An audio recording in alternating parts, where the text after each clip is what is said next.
Most friend groups through high school, and sometimes even middle school, are made up of a rather diverse group of friends. You may be familiar with the jock, the clown, the nerd, or even the famed player. The archetype of player has changed over the years, originally meaning someone who more or less womanizes women instead of appreciating them. Have you ever heard the phrase, "good girls love bad boys"? If so, this dynamic is more of what today's player operates from. That Hollywood bad boy image that so many girls swoon over may include a motorcycle, slicked back hair, tight jeans, and a leather jacket. While this description is a little dated, the mantra lives on. To help you better understand the ups and downs of being a player, we've compiled a list to better cover the theory of why most girls can't resist that player mentality. Disclaimer, we're not telling you to go out and be a player, but instead, we'll show you some of the tricks of their trade to implement into your arsenal. With any luck, you'll be able to take the positives, delete the negatives, and be left with a better understanding of how to play the proverbial game. Owning the social scene. Owning the social scene is a large hurdle in the way of many men. For a lot of us, social gatherings are a nerve-wracking experience, and throw a bunch of attractive women into the mix and your nerves can become even worse. Have you ever gone to a bar or some other event where you notice a confident man chatting up multiple people all at once? Maybe even multiple women. These guys are extremely comfortable with social gatherings and have no problem being the center of attention. In fact, they thrive in situations such as this. Just let it be known, not every socially confident male is a player, but this trait is the core of every player's skill set. Don't beat yourself up if you're lacking in this department because, as it would turn out, a lot of men are. It's not a common trait to inherit, especially since most men prefer smaller groups or one-on-one interaction. If you're trying to strengthen this aspect of your game, try becoming a fly on the wall in these public settings. Observe the social skills of someone who seems to be experiencing a lot of luck when faced with being the center of attention. This may take some time, but with a little research, observation, understanding, and effort, you could become the life of the party in no time. Rebel without cause. For centuries, women have been attracted to the rebellious attitude and diabolical methodology of the bad boy. The bad boy, or rebel, generally has three traits that are not only powerful, but also lacking in others: assertiveness, confidence, and dominance. Maybe you've always been raised to open doors for women or the elderly, but not the rebel. They would much rather have someone open the door for them. The three traits they are strongest with generally create a manipulative personality in the player, and for some reason, there are a lot of women that find this attractive. The rebel complex can only get a player so far, generally peaking in high school and dwindling slowly over the next decade or so before women realize they'd rather have stability and reliability. Most women realize that the bad boy image they craved so much turned out to be a toxic relationship in their adult life. One of the best suggestions in this aspect is to focus on the three traits: assertiveness, confidence, and dominance, and try to master them without creating a toxic environment.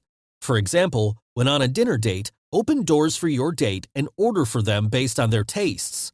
This combination of generosity coupled with assertiveness works so well to create a comforting ambiance.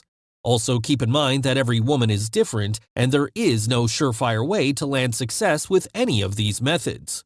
Part of being good with the ladies is being able to read not only them, but the room as well, making adjustments as you see fit.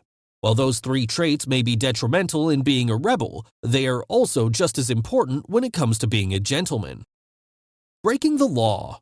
Okay, maybe not the actual law, but breaking the rules is a common go-to when it comes to the arsenal of the player.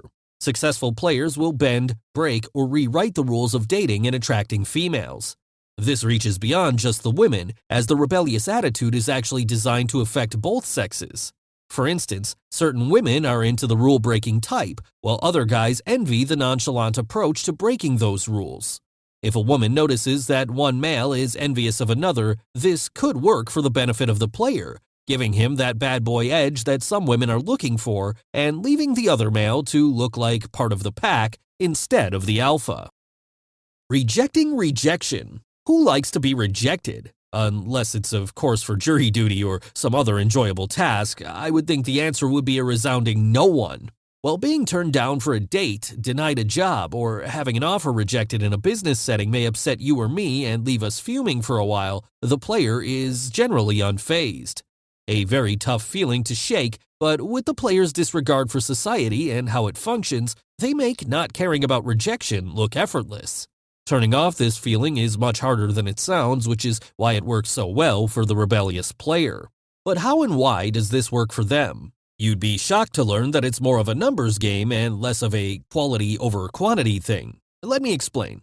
Remember how we mentioned that the player has no problem being the center of attention, easily conducting conversations with multiple people without exerting much effort? When a guy asks girl number 1 out and is denied, no problem, he's just on to girl number 2. Since the player commanded control of the social demographic of the room, they can easily strike up conversations with many possible targets until finally one that eventually bites. The typical approach for a regular type of guy may include the male selecting one attractive female in the room and then taking a considerable amount of time to approach her. By the time he does this, a large part of the night out has likely passed, but he will nervously make his way over to the woman and try his hand at interesting her. In this scenario, the female turns down his advancements, rejecting him on the spot. Now, if this was the player, he would just shrug it off and move on to potential suitor number 2. As for the regular guy, his ego is now damaged, and he will likely be bothered by this for the rest of the night or even longer. As we pointed out at the beginning of this list, we don't really recommend you try to replicate the player image, but instead use its strengths to evolve your own game while not sacrificing any manners or abandoning chivalry. The rebellious persona may work better in your younger years as it doesn't translate over to adulthood very well. With that said, traits like confidence, assertiveness, and dominance can be honed in and serve as positive tools in your repertoire. And don't forget, don't hate the player, hate the game, or learn how to win.